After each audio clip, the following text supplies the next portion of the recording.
দৈনিক লাখো কণ্ঠ। একসময় গ্রাম বাংলার মানুষের পণ্য পরিবহন ও যাতায়াতের প্রধান বাহন ছিল ঘোড়ার গাড়ি। সে সময় দেশের বিভিন্ন প্রান্তে বসত ঘোড়ার হাট। কিন্তু আধুনিকতার ছোঁয়ায় ঘোড়ার কদর কমে যাওয়ায় হারিয়ে যেতে বসেছে ঘোড়ার হাটগুলো। তবে ঐতিহ্য ধরে রেখে দীর্ঘ ৫০ বছর যাবৎ এখনও দেশের সবচেয়ে বড় ঘোড়ার হাট বসছে জামালপুরের সদর উপজেলার রশিদপুর ইউনিয়নের তুলসীপুর গ্রামে। জামালপুর শহর থেকে প্রায় ২০ কিলোমিটার দক্ষিণ পশ্চিমে এই হাটের অবস্থান। সপ্তাহের নির্দিষ্ট একটি দিন বৃহস্পতিবার এই হাট বসে। এই দিনে ঘোড়া কেনাবেচা করতে দেশের বিভিন্ন প্রান্ত থেকে পাইকার ও খুচরা বিক্রেতাদের আগমন ঘটে। বর্তমানে দেশের যে কয়েকটি ঘোড়ার হাট রয়েছে সেগুলোর মধ্যে সবচেয়ে পুরনো এবং বড় হাট হচ্ছে এটি। স্থানীয়দের পাশাপাশি ময়মনসিংহ, টাঙ্গাইল, সিরাজগঞ্জ, সুনামগঞ্জ, শেরপুর, গাজীপুর সহ দেশের বিভিন্ন প্রান্ত থেকে পাইকাররা আসেন ঘোড়া কেনাবেচা করতে। আমরা বাংলাদেশের সব লোকই এই জামালপুর তুলসীপুর হাটে আসে। কোন হাট এটা? তুলসীপুর হাট, জামালপুর তুলসীপুর। খালি মনে হয় জামালপুরের লোক না, অল ডিস্ট্রিক্টের মানুষ এখানে আসে। সিলেট, কুষ্টিয়া, আপনার রংপুর, দিনাজপুর। জানা গেছে ক্রেতা এবং বিক্রেতারা ঘোড়ার শক্তি পরীক্ষার নাম দিয়েছেন রিমান্ড। এর জন্য হাটের মধ্যে তৈরি করা হয়েছে বালু ও পানির রাস্তা।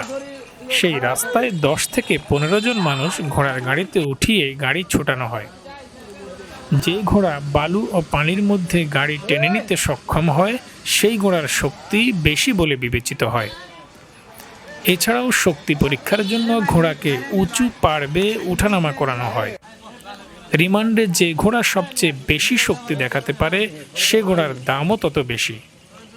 এরা তো মনে করেন না খেপ দেয়, বুঝছেন? টিপ বাজে না, ওই টিপে হয়তো মনে করেন আস্তার ভিতরে হেড়া টেংরে থাকে না, ওই জায়গায় যায় না যায় দেহে নিতে হবে, শক্তিটা পরীক্ষা করে নিতে হবে। জাত ভেদে প্রতিটি ঘোড়া ৫,০০০ থেকে ১,০০,০০০ টাকা পর্যন্ত দাম হয়ে থাকে। ভাই ভালো জিনিসের ভালো বাজার, ভাই খারাপ জিনিসের খারাপ বাজার, মানে নিম জিনিসের বাজার নিম। ঘোড়ার হাট কমিটির সভাপতি ফারুক আহমেদ বলেন, আমাদের হাটটা শুরু হয়েছে, আমরা তখন ছোট একদম, তো আমাদের বয়স যদি ৪০-৪২ হয়ে থাকে ওই রকম বাজারের বয়সটাও আমরা ওই রকম থেকে একমাত্র জামালপুর না, শুধু বাংলাদেশের প্রায় নাকি আমার মনে হয় বাংলাদেশের কোথাও এই ঘোড়ার বাজার হয় কিনা, এটাই আমাদের একমাত্র বাজার যে বাংলাদেশের ঐতিহ্য, শুধু তুলসীপুরের ঐতিহ্য নয়। আমি মনে করি এই তুলসীপুর বাজার একটা বাংলাদেশের ঐতিহ্য। এখানে ঘোড়ার হাট বসে, এখানে নিরাপত্তার কোনো অভাব নেই। যে যে ধরনের নিরাপত্তা চায় তাদের চাওয়ার উপরে আমরা নিরাপত্তা, সে যদি নিরাপত্তা যে রকম চাপে আমরা তাদেরকে ওই রকম নিরাপত্তা। প্রতি হাটে কেমন বিক্রি হয়? হাটে যদি বাজার পরিবেশ পরিস্থিতি ভালো থাকে তাহলে আপনার এনে ২০০ থেকে ১৫০-২০০ এরকম ঘোড়া বিক্রি হয়। টাট্টু, খাসি, ঘুড়ি সহ বিভিন্ন জাতের ঘোড়া এখানে পাওয়া যায়। স্থানীয়রা জানায়, দেশের রাস্তাঘাট যখন উন্নত ছিল না তখন এক স্থান থেকে অন্য স্থানে যাতায়াতের ক্ষেত্রে ব্যবহৃত হতো ঘোড়ার গাড়ি।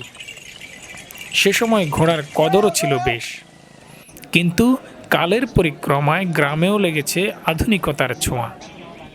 এখন আর চোখে পড়ে না ঘোড়দৌড় এবং গ্রামের এক প্রান্ত থেকে অন্য প্রান্তে ছুটে চলা ঘোড়ার গাড়ি। তাই দিনের পর দিন বিলুপ্ত হয়ে যাচ্ছে ঘোড়ার হাটগুলো।